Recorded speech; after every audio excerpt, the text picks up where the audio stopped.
Hey guys, it's Godbars here, the self-proclaimed hip-hop historian, and this is the 72nd episode of my series where I grab a vinyl from my collection, talk about why I love it, what influence it had, and what its place is in the grand scheme of hip-hop. While most of the top debuts in 1980s hip-hop came from the Mecca, understandably, the West wasn't about to let New York completely dominate the decade unrivaled. We were birthing pioneers all over the state, from Too Short and the Digital Underground in the Bay to Ice-T and other legends coming out of LA. However, it's hard to debate that the group who really made Compton a worldwide name and put California on their back in the late 80s was NWA.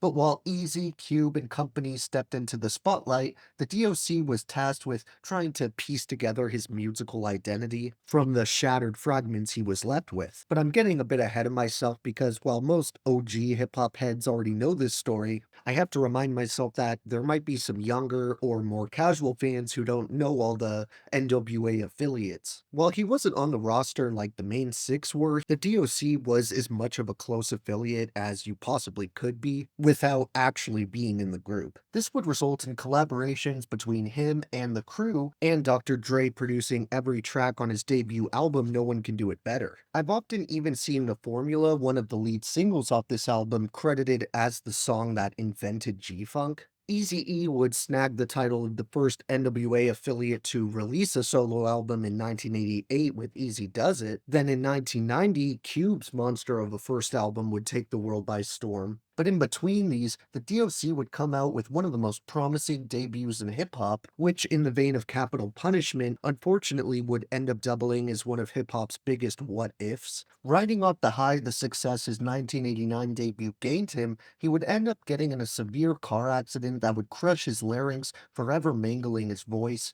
And while it isn't like he wasn't able to talk or even rap at all, when he spoke it sounded like he was under constant strain and still does to this day, and his once smooth, clean flow turned raspy and rough. He actually very admirably ventured out with a second LP called Helter Skelter in 1996, which was met with a mixed reaction from fans and critics alike. Personally, I actually enjoy this album a good amount, and I really respect his attempt at using his new harsh, scratchy tone to his benefit. He actually had a third album called Deuce, but it isn't on any streaming services, and as you might expect, neither of these really hold a candle to No One Can Do It Better. As in '89, D.O.C. was arguably one of, if not the single most proficient lyricist at the time.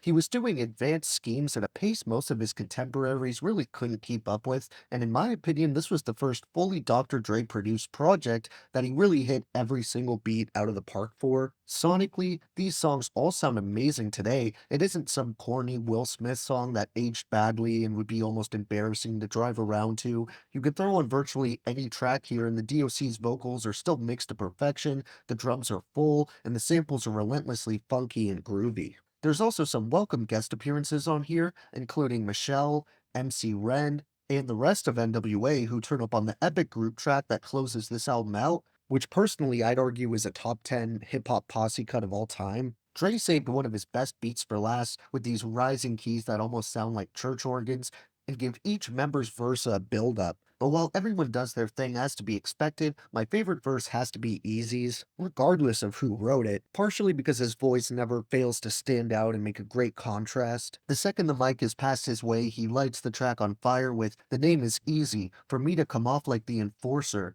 mass murder motherfuckers in a course of an everyday situation where I would stop by, fuck the car, I do a motherfucking walk by, Easy E and the D.O. to the C in, run house and there won't be no disagreeing. 'Cause if there is some, you feelin' staticky, then I'm arrested for what? Assault and battery." I can't really just read his whole verse, but even the latter half has memorable gems like, "'cause they are addicted to what my dick did," in reference to his female fans, and of course you can't forget "easy but not that easy to deal with." But while his part is the one that gets stuck in my head, the most technical verse definitely comes from the D.O.C. himself.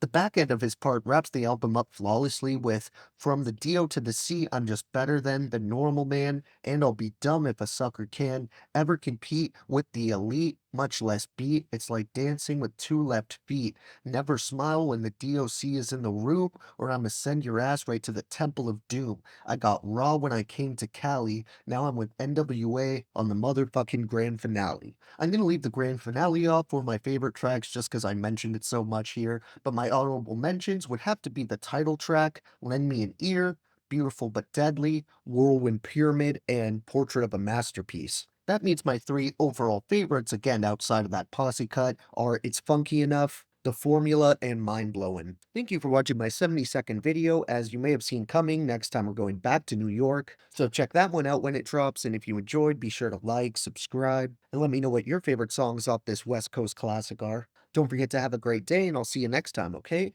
Alright.